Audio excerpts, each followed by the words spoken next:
ગતરોજ જે ખેડૂત જીવરાજભાઈ સોજિત્રાની જે રજૂઆત હતી એ બાબતે આજે તેઓને રૂબરૂ કચેરીએ બોલાવી અને અત્રેથી જે 2022નો હુકમ થયેલો હતો એને લાગુ થયેલો છે અને એમના જે રસ્તાની બાબત છે એમાં જે આગળની કાર્યવાહી સિવિલ કોર્ટ અંતર્ગત કરવાની હોય એ બાબતે સમજૂત કરી અને એમના પર પ્રશ્નનો નિવેડો લાવેલ છે.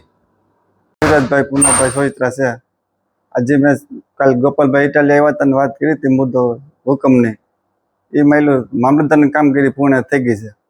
એમાં જગ્યા વધે તો રસ્તો ખુલે, મત જગ્યા વધતી નથી એટલે રસ્તો નથી થાય એમ.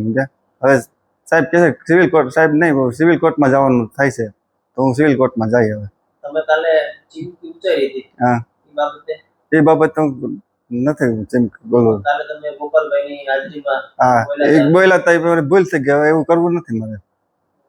તમને સંતોષ છે ને? હા સંતોષ. હા.